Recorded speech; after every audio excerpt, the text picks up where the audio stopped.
기독교 세계관을 이제 이번 학기 동안 저는 수요 양육반 시간에 진행하였습니다. 바로 한번 PPT 한번 보면서 오늘 세계관이란 무엇인지, 그리고 우리가 세계관을 통해서 어떤 유익을 얻을 수 있는지를 한번 살펴보도록 하겠습니다. 먼저 세계관이 무엇인지 알아야겠죠. 세계관이란 사전적 정의는 이렇습니다. 자연적 세계 및 인간 세계를 이루는 인생의 의의나 가치에 대한 통일적인 견해라고 하면 저도 무슨 말인지 잘 모릅니다. 그래서 정리하면 세계관이란 세계를 보는 렌즈와도 같습니다. 내가 어떤 것에 비추어서 이 세계를 바라보느냐라고 하는 것이 이제 세계관이라는 겁니다. 영어로 월드뷰, 말 그대로 세계를 본다라는 거죠. 이제 원래 독일 철학에서 나온 말인데요. 벨탄샤웅이라고 하는 이 말도 세계를 보는 시각, 혹은 세계를 보는, 조금 확장 해석하면 세계를 보는 안경 정도로 해석할 수 있는 독일 말이 벨탄샤웅입니다. 세계를 바라보는 렌즈. 그래서 우리가 어떤 가치관을 가지고 어떤 사고의 틀을 가지고 이 세계를 바라보느냐가 세계관이다라고 하는 겁니다.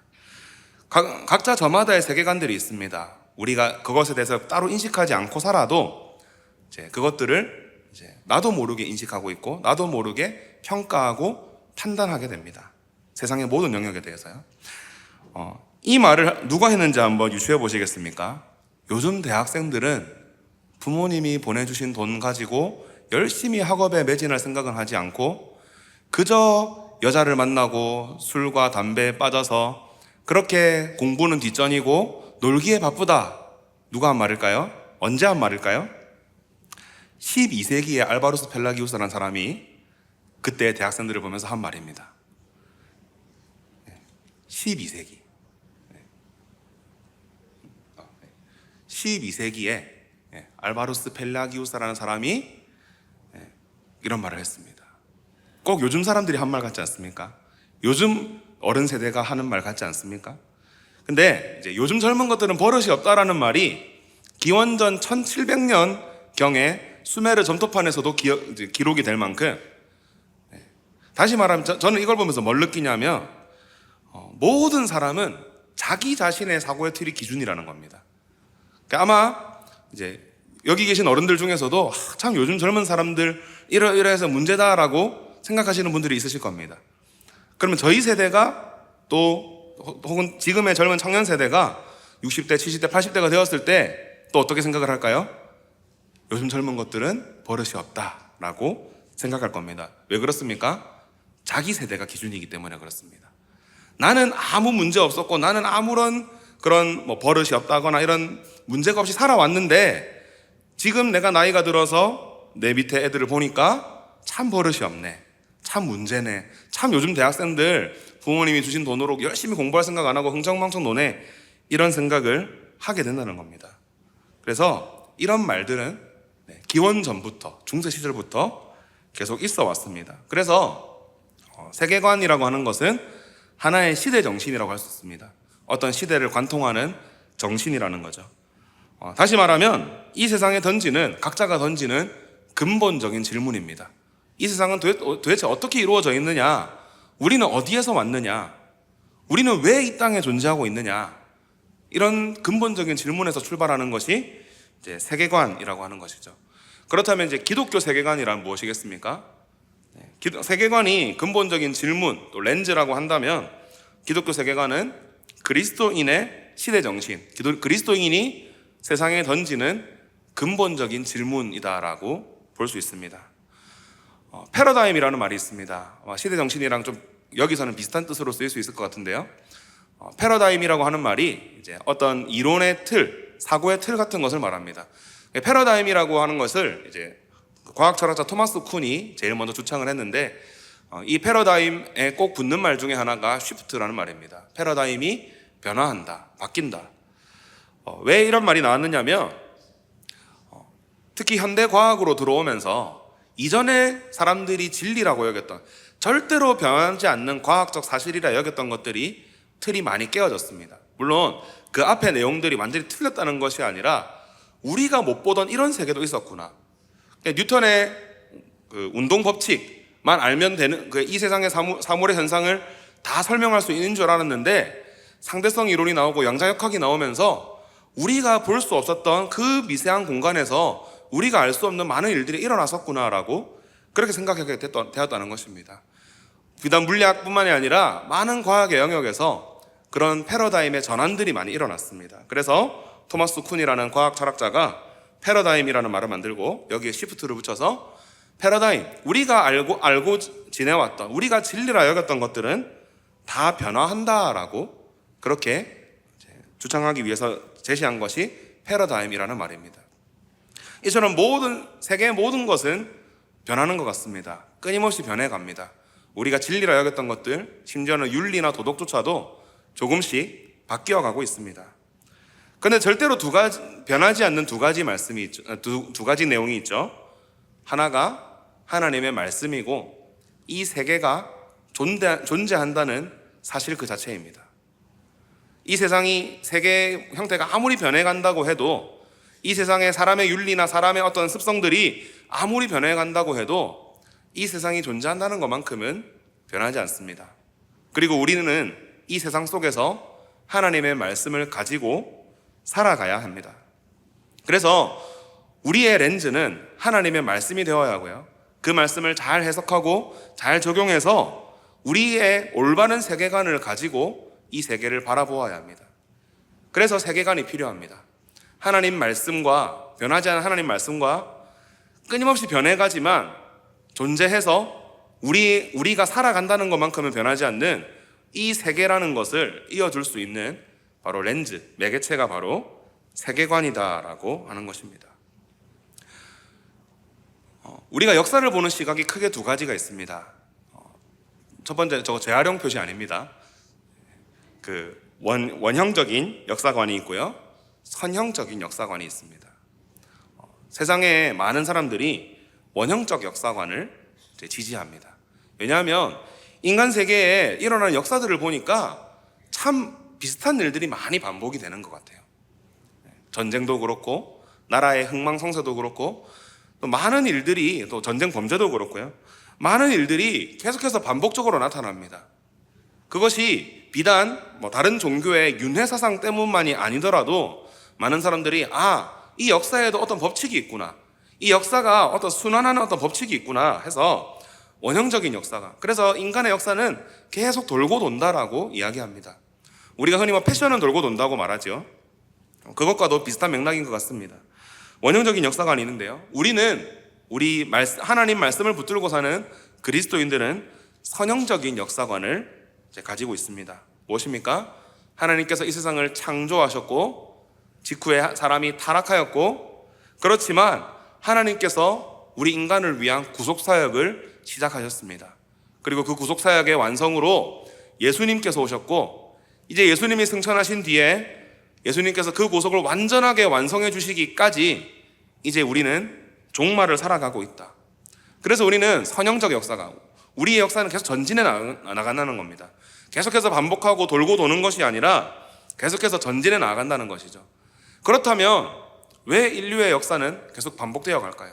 왜 비슷한 일들이 많이 일어나고 그렇게 우리가 보기에, 또 어떤 사람들이 보기에 역사가 계속해서 돌고 도는 것만 같아 보일까요?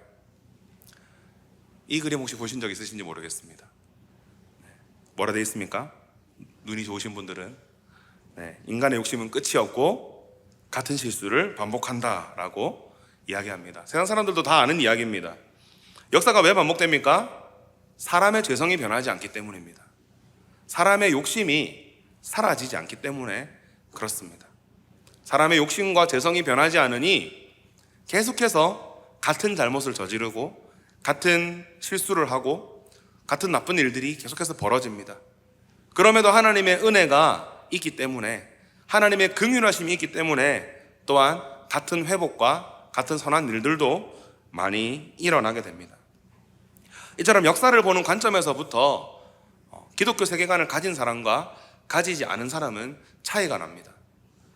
어떤 신비로운 법칙이 있는 것이 아니라 이 역사를 주관하시는 분은 오직 하나님밖에 계시지 않다는 것을 우리는 반드시 기억해야만 합니다. 그래서 우리가 역사의 중심으로 누구를 놓습니까? 바로 예수 그리스도를 놓습니다. 예수님이 오시기 전을 기원 전, 예수님이 오신 후를 서기, 서력으로 나타냅니다. 세상 나라에서나 하나님 나라에서나 오직 예수 그리스도만이 역사의 중심이시고 이 세상의 중심이시다라는 사실을 우리는 믿고 있습니다. 그렇기 때문에 우리는 이미와 아직 아니 사이를 살아가고 있는 말세를 살아가는 성도들입니다. already, 이미 예수님의 구원은 이미 이루어졌습니다. 세례 요한이 왔을 때 그리고 예수님께서 뭐라고 하셨습니까? 세례 요한과 예수님이 공통적으로 외친 말씀이 바로 회개하라, 천국이 가까이 왔다. 하나님의 나라가 가까이 왔다라고 말씀하고 있습니다. 예수님은 하나님 나라가 이미 왔다라고 말씀하셨습니다. 근데 이 땅의 모습을 보면 아직 하나님 나라 같지가 않습니다. 왜요? 여전히 우리의 죄성이 있고 우리의 죄악된 모습들이 남아 있습니다. 그렇다면 언제 하나님 나라가 완전히 임합니까? 예수님께서 다시 오실 때입니다. 예수님께서 다시 오셔서 이 땅을 새하늘과 새 땅으로 바꾸어 주실 때 그 나라가 완성이 됩니다.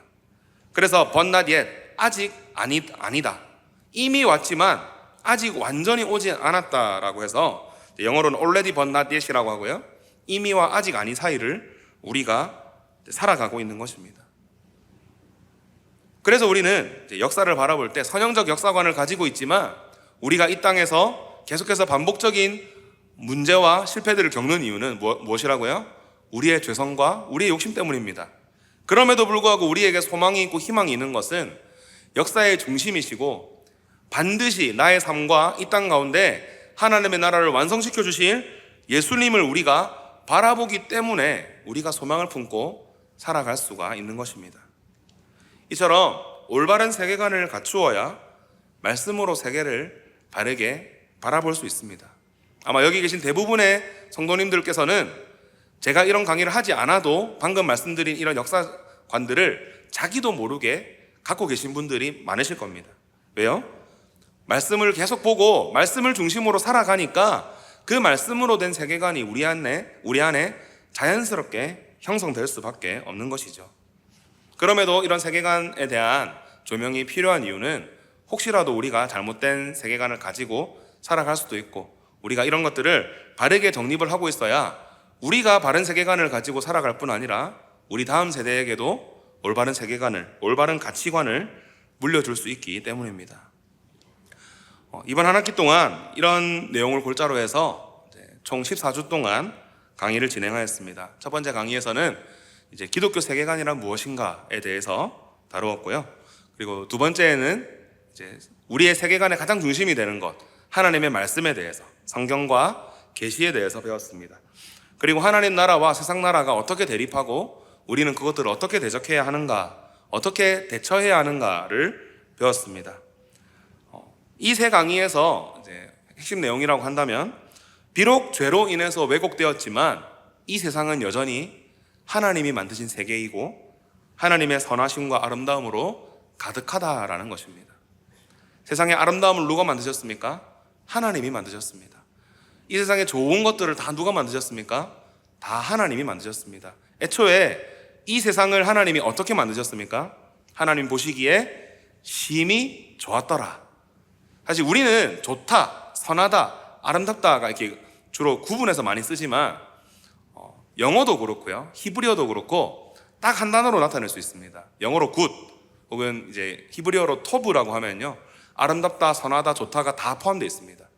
심히 좋았다라고 하는 것은 이 세상이 심히 아름답고 심히 선하고 심히 좋게 만들어졌다라고 하는 것입니다.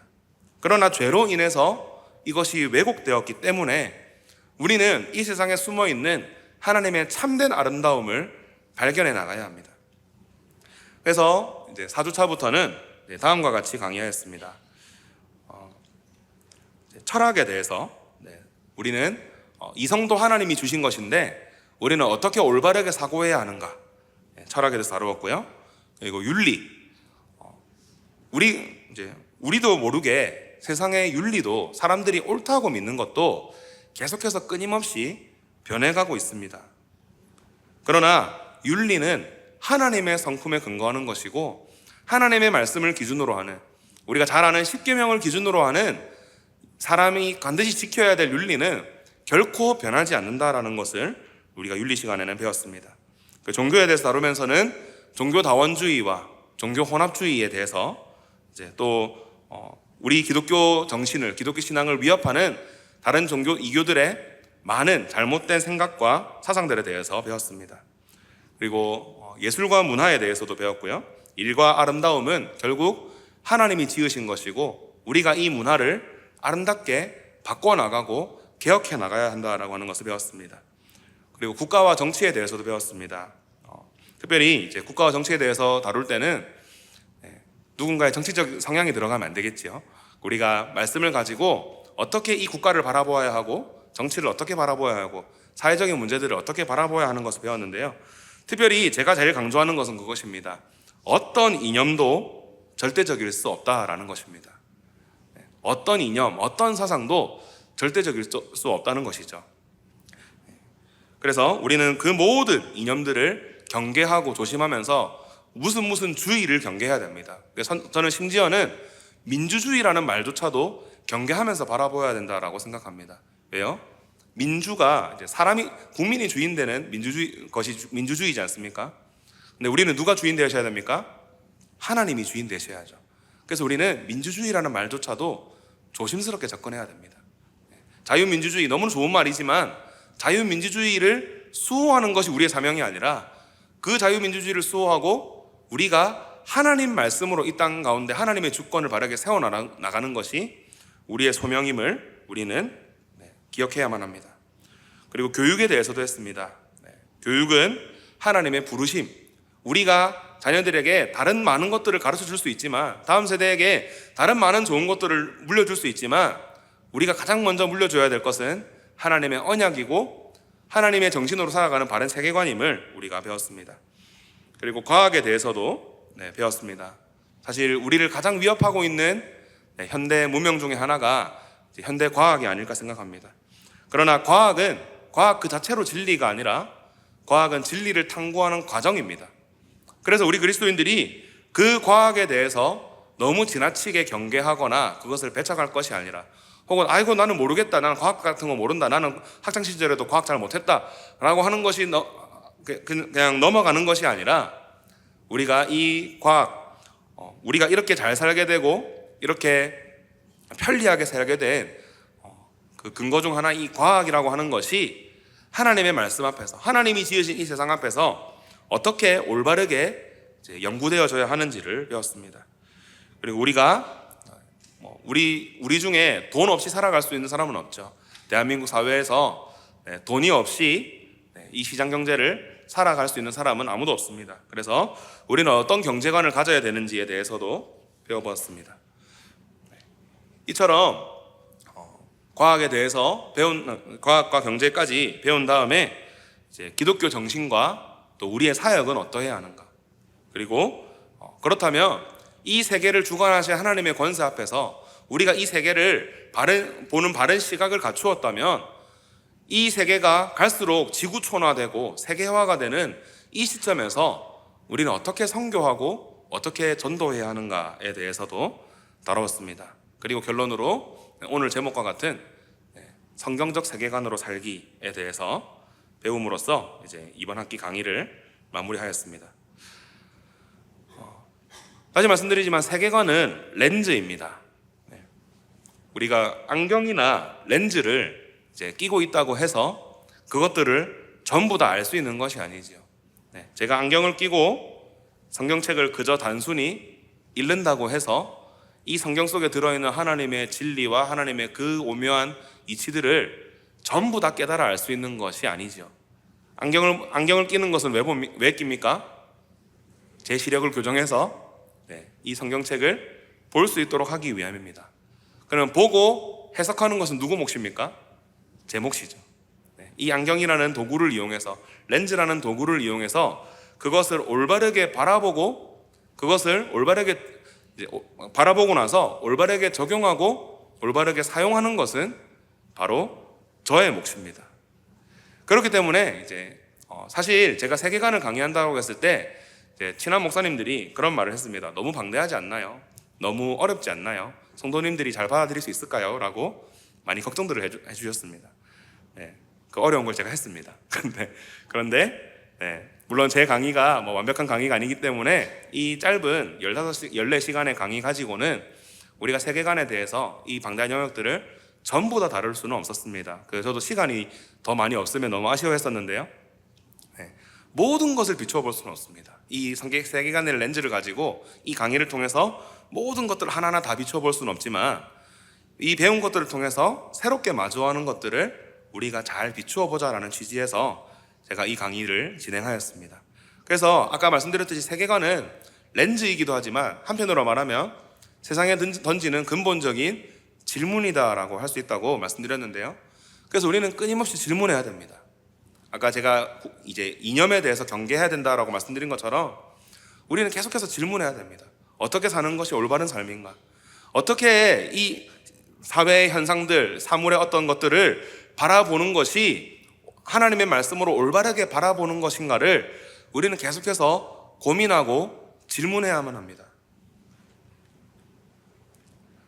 세계관이 왜 이렇게 중요하냐면 이 세계관은 우리를 세상과 구별되게 해줍니다. 여러분, 해 아래 정해진 것은 죽음밖에 없습니다. 벤저민 프랭클린이 말한 것처럼 사는 데 있어서 정해진 것은 죽음과 세금뿐이다 라고 했는데요. 사실 세금도 국가의 상황에 따라 다르지만 죽음이라고 하는 것은 우리에게 계속해서 정해져 있는 것입니다. 그 죽음 외에는 해 아래 전도서의 말씀과 같이 헛되면 헛되니 모든 것이 헛되더라라고 하는 말씀처럼 이 세상에는 소망도 없고 새 것도 없습니다. 그러나 우리는 세상 사람들과 다르게 무엇을 소망합니까? 영생을 소망하는 자들입니다. 그래서 우리는 허무주의에 빠지지 않습니다. 아까 말씀드린 교육이나 과학이나 철학이나 경제나 사회나 정치나 이 모든 것들이 때로는 우리에게 참 허망하게 다가온다 할지라도, 참 이런 것들이 부질없게 느껴진다라고 할지라도 우리는 무엇을 품고 있는 자들입니까? 영생을 품고 있는 자들입니다. 잠깐 지나가는 그냥 반복되는 것 같은 역사를 그저 무의미하게 살아가는 사람들이 아니라 우리는 하나님께서 창조하셨고 비록 우리의 죄로 인해서 타락하였지만 하나님께서 구속해 주시고 하나님께서 완성시켜 가실 그 나라를 바라보고 그런 삶을 살아가는 영생을 소망하는 자들입니다. 그렇기 때문에 우리는 올바른 세계관을 가지고 있다면 올바르게 세상과 구별되어서 살아갈 수 있습니다. 두 번째로 세계관이 중요한 이유는요, 우리의 영적인 변화를 돕습니다. 세계관은 질문이라고 말씀드렸지요. 질문이 있으면 답도 있기 마련입니다. 정답이 무엇입니까? 항상 정답은 예수님이십니다. 우리가 CCC 수련회 가면 백문일답 한다고 하는데 이제 백문일답이 아니더라도 항상 우리의 정답은 예수님이십니다. 우리가 끊임없이 질문한다면 우리의 유일한 정답이신 예수님께서 우리에게 언제나 지혜를 주시고 답을 주실 줄로 믿습니다. 세 번째로 우리는 세계관을 통해서 어떻게 살아야 하는가를 배울 수 있습니다. 렌즈가 언제 필요합니까? 안경이 언제 필요합니까? 잘 때 필요합니까? 잘 때가 아니죠. 끼고 생활하는 것이 렌즈고 안경입니다. 그래서 우리는 이 렌즈를 가지고 그냥 가만히 있는 것이 아니라 그냥 보고 신기하네, 잘 보이네 이렇게 하는 것이 아니라 이 렌즈를 가지고, 이 안경을 가지고 우리는 이 세상에 계속해서 질문을 던지고 답이신 예수님께 답을 얻으면서 이 땅을 올바르게 살아내야 합니다. 그래서 우리는 이 세계관을 가지고 구별되고 영적으로 변화하며 이 세계를 어떻게 판단하고 올바르게 살아가는지를 배울 수가 있습니다. 세계관이 잘못되면 우리에게 때로는 괴로움이 더해지기도 합니다. 욥의 친구들이 욥을 위로하러 왔죠. 근데 그 내용이 위로라고 할 수 있습니까? 위로를 가장한 그냥 인신공격에 가까운 그런 공격들이었지 않습니까? 욥을 더 괴롭게 만들 뿐이었습니다. 욥의 친구들이 왜 그렇게 했습니까? 인과응보적인 자기들의 세계에 갇혀서 하나님의 섭리를 함부로 판단했기 때문입니다. 하나님의 뜻이 어디에 있는지를 자기들이 같이 고민하고 고찰하고 친구를 위로할 생각을 하지 않고 네가 잘못을 했으니까 하나님이 벌을 내리셨겠지 이 사람아. 하나님은 정확하게 죄에 대해서는 벌하시고 선에 대해서는 칭찬하시는 그런 분이란 말일세. 그러니까 자네가 분명히 잘못을 했을 거야. 이런 내용이 바로 욥의 친구들의 위로이지 않았습니까? 그래서 하나님이 결국에는 현현하셔서 욥의 친구들을 꾸짖어 주셨습니다. 이처럼 잘못된 세계관을 가지고 있으면 하나님에 대해서 오해하고 하나님께서 이 세상을 섭리하시는 원리에 대해서 오해하고 있으니 그릇된 길로 그들을 인도한 것입니다. 그래서 그릇된 세계관은 우리를 그릇된 길로 인도할지도 모릅니다. 그래서 우리는 올바른 세계관을 가지고 위로도 올바르게 하고 선하신 하나님, 긍휼이 넘치시는 하나님, 악을 너무나도 미워하시지만 그 악을 미워하는 마음보다 우리를 사랑하는 마음이 더 크셔가지고 우리에게 끊임없는 긍휼과 선하심을 베풀어 주시는 그 하나님의 위로로 성도들을 위로해야겠죠. 성도를 위로하는 것에서부터, 이웃을 위로하는 것에서부터 우리의 세계관이 잘 반영되고 나타나는 것입니다. 그래서 우리는 하나님 나라를 품에 품고 이 세상 나라를 살아가는 사람들로서 우리는 거룩한 구별함이 있어야 합니다. 올바른 세계관을 가지고 철학이나 윤리나 문화, 예술, 과학, 정치, 경제, 우리의 일, 이런 모든 영역에서 우리는 그것들을 누리고 사용할 수 있지만, 우리가 육신을 입고 있기에, 우리가 육신을 가지고 살아가기에 이 세상의 것들을 이용할 수밖에 없지만 남들과 똑같이 되지 않은 삶, 세상 사람들과 같이 그저 그냥 향락이나 쾌락에 빠져서 살아가는 삶이 아니라 우리에게 편리를 주는 어떤 것을 그저 거기에 매몰되어서 살아가는 그런 삶이 아니라 우리는 하나님의 말씀을 붙들고 하나님의 세계관을 가지고 그것들을 판단하면서, 때로는 경계하면서 올바르게 그 문화들을 정복하며 살아야 하는 삶이 바로 우리 그리스도인의 삶입니다. 저 그림에 있는 저게 이제 신인데요, 힌두교의 신입니다. 간다르바라고 하는 신입니다.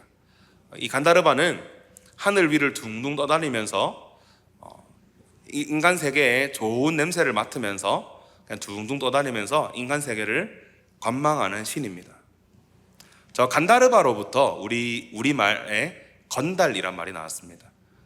건달이란 말이 원래 이제 둥둥 떠다니면서 좋은 것을 이제 그 향기를 흠양하는 그런 존재를 말하는데, 이제 뒷세계에 있는 사람들이 자기들을 좋게 포장하기 위해서 이제 이 간다르바로부터 온 건달이라는 말을 쓰는데요. 세상의 신들, 힌두교 같은 범신론의 신들은요, 이런 간다르바와 같이 그냥 인간 세상에는 별로 관심이 없고 그냥 관망만 하는 그런 신으로 여깁니다. 제가 이번에 이제 인도네시아로 이제 단기 선교를 초등부 아이들과 함께 다녀왔는데, 거기는 이제 이슬람권이 강합니다. 이슬람이 믿는 알라라고 하는 신은요, 자기들이 믿기에는 절대적이고 전능한 그런 신이지만 우리를 사랑하는지 안 하는지 확신할 수가 없는 그런 신입니다. 그래서 이 사람들은 내가 이렇게 하면 알라가 기뻐하실 거야 라고 하는 확신이 없어요. 가능성만 있는 겁니다. 가능성만 있으니까 자기들이 계속해서 알라를 위해서 뭔가를 끊임없이 해야 됩니다. 근데 자기들이 구원을 받는 가장 확실한 방법이 무엇이냐면 이슬람을 위해서 죽는 겁니다. 이슬람을 위해서 죽는 것은 알라가 기뻐한다고 해요. 그러니까 다른 많은 꾸란에 있는 내용들을 막 지키고 하는 것은 내가 이걸 아무리 지켜도 알라가 기뻐할지 안 할지 알 수 없으니까 계속해서 지키려고 합니다. 혹시 모르니까. 근데 이제 여기서 극단적으로 나아가면은요, 내가 이슬람을 위해서 죽는다면, 자살 테러를 한다면 나는 반드시 천국에 가서 나를 기다리는 수십 명의 미녀들과 함께 이제 천국에서 지낼 수 있을 거야. 저 호화로운 저택에서 지낼 수 있을 거야 라고 하고 그 극단적인 선택도 하는 것입니다. 불교는 어떻습니까? 끊임없이 윤회하는 그런 세계관 속에서 내가 공을 쌓고 계속 쌓아야 결국에는 혹 이 생에서는 안 된다 할지라도, 다음 생에서는 안 된다 할지라도 다음 생에서라도 나는 해탈하고 이제 극락으로 갈 수 있다라고 믿는 것이죠. 세상의 종교들, 세상이 말하는 신들은요, 이렇게 조금 세상과는 조금 동떨어진 그런 신들입니다. 그래서 로마 가톨릭에서도 분명히 예수님을 믿고 있으면서도 수도원에 들어가서 소위 돌을 닦는 그런 것이 진짜 거룩한 삶인 것처럼 여기는 사람들도 많이 있습니다. 그러나 우리는 수도원에 가서 돛 닦는 사람도 아니고요, 절에 가서 수행을 하는 사람도 아닙니다. 힌두교의 이런 간다르바 같은 신이나 알라 같은 그런 우리를 사랑하는지 안 하는지 알지도 못하는 그런 신들을 믿는 사람들이 아닙니다. 우리는 우리를 너무나 사랑하셔서 이 땅 가운데 자기 아들을 보내주신 거룩하신 하나님을 믿고 우리도 이 땅에 살아가는 사람들입니다. 그렇기 때문에 우리는 구별되어 살아가야 하지만 이 땅과 전혀 동떨어진 삶을 살아가는 것이 아니라 구별을 넘어서 이 땅을 변화시키기 위한 섬김으로 살아가야 합니다.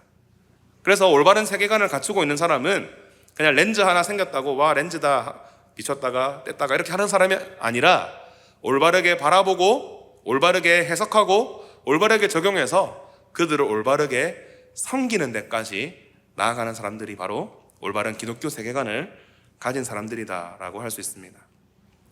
볼테르라는 철학자가 있습니다. 이 사람이 한 유명한 말이 있는데요, 사람은 할 말이 없으면 욕을 한다라고 말했습니다. 실제로 한 말입니다. 그리고 이 사람이 이제 하나님에 대해서 어떻게 생각했느냐면 하나님이 없으면 하나 만들어내야 한다라고 이야기했습니다. 이 사람은 왜 이렇게 말을 했느냐면 이 사람은 우리가 믿는 하나님에 대해서는 별로 믿음이 없었던 사람입니다.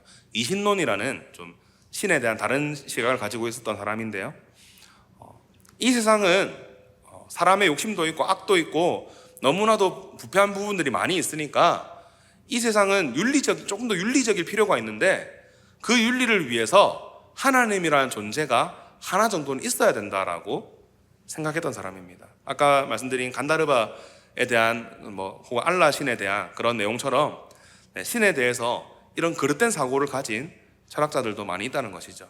우리는 이런 그릇된 사고들을 타파하고 우리가 믿는 사랑의 하나님, 그저 윤리를 위해 필요한 하나님, 그냥 이 세상이 잘 돌아가기 위해서 필요한 그런 하나님이 아니라 우리를 너무나 사랑하시고 그 전능하신 능력을 우리를 사랑하는 데 다 쏟아부어 주시는 그 하나님을 믿는 사람으로서 우리의 믿음을 확실히 하고 바른 세계관을 가지고 살아가야 합니다. 우리가 아까도 말씀드렸지만 세계관은 렌즈이기 때문에 세계관에 대해서 전부 다 알 수는 없습니다. 그렇게 되려면 아까 제가 말씀드린 모든 영역들을 박사 수준으로 다 공부해도 모자랄 것입니다. 그러나 하나님은 우리의 이성을 초월하여 계십니다. 우리에게 이성을 주신 분도 하나님이시고 우리가 누릴 수 있도록 문화나 경제나 정치나 과학이나 이 모든 것들을 주신 분도 바로 다 하나님이십니다. 그래서 하나님은 이 모든 것들을 초월하여 계시기에 우리가 하나님께 기도하며 살아가는 것이 우리가 세계관을 바르게 견지하고 살아가는 가장 바람직한 방법일 것입니다. 그래서 초대교회 교부들도 어거스틴이나 안셀름 같은 그런 교부들도 이렇게 말했습니다. 크레도 우트 인텔리가, 우리는 다 알아서 믿는 것이 아니라 우리는 알기 위하여 믿는다. 다시 말하면 우리가 믿기 때문에 하나님의 말씀을 또 하나님의 말씀으로 이 세상을 바르게 알아갈 수 있다라고 초대교회 교부들부터 그렇게 말해왔습니다. 알기 때문에 믿는 것이 아니라 우리는 알기 위하여, 하나님의 세계를 더 알아가기 위하여 우리의 믿음을 확실히 하고 그 믿음으로 우리는 하나님의 세계를 바르게 알아갈 수 있다라고 하는 것입니다. 마지막으로 우리가 변화되는 이 세상을 그렇다면 어떻게 살아가야 하겠습니까? 오늘 이 짧은 시간 동안에 사실 15시간으로도 짧은 이 내용들을 다 담기가 힘들어서 정말 핵심적인 내용, 그냥 한 학기 동안 했던 핵심적인 요강들만 제가 말씀드렸습니다. 그렇다면 우리가 결론적으로 이 세계관을 가지고 살아가야 하는데 어떻게 살아가야 합니까? 라는 질문들이 여전히 남아있을 수 있습니다. 저는 세계관을 알면 알수록 참 흥미롭고 또 우리에게 올바른 사고를 주는 좋은 것이라고 생각됩니다. 그러나 이것들을 다 알 수 없다고 해서 우리가 두려워 떨 필요는 없습니다. 왜 그렇습니까? 우리가 일하는 것이 아니라 하나님이 일하시기 때문에 그렇습니다. 세계관은 보는 것에 그치는 것이 아니라 살아내는 것입니다. 올바르게 보고 올바르게 살아서 마침내 예수님의 승리로 승리하는 것이 세계관을 배우는 목적입니다. 그리고 우리가 이 세계관을 우리 자녀들에게도 바르게 잘 물려줄 수 있었으면 좋겠습니다. 이 땅의 자녀들, 지금 작금의 자녀들이 교회를 많이 떠나고 있습니다. 우리 교회는 그래도 감사하게도 다음 세대 아이들이 꽤 많이 주일학교가 잘 되고 있는 교회에 속하지만 참 많은 교회들이 주일학교가 없어져 가고 많은 교회들에서 아이들이 점점 좀 떠나가고 있습니다. 근데 그런 아이들 중에 참으로 안타까운 사실은요, 제가 이야기를 나눠보면 떠나가는 이유들 중에 하나가 어떤 아이들은 교회에 실망해서 부모님께 실망해서 이런 아이들도 있습니다. 그런데 전체적으로 아이들과 이야기를 나눠보면은요, 이 세상이 주는 그릇된 세계관에 갇혀가지고 학교 교육에서 중고등학교 때 배우는 그런 그릇된 세계관들에 갇혀가지고 점점 이 신앙을 멀리하게 되더라는 것입니다. 어릴 때는 그저 멋모르고 그냥 예수님이 진리이신가 보다라고 하고 살았는데 올바른 세계관이 형성되어 있지 않으니까 학교에서 배우는 것이 자기 세계관이 되어가지고 교회에서 배우는 거는 그냥 성경책에 있는 이야기고 이 세상은 현대 과학과 현대 철학과 현대 사상으로 이루어져 있어. 그러니까 예수님은 진리는 아니야. 그냥 교회 가면은 믿는 분이고 내 세계는 따로 정해져 있어라고 하는 아이들이 너무나도 많더라는 것입니다.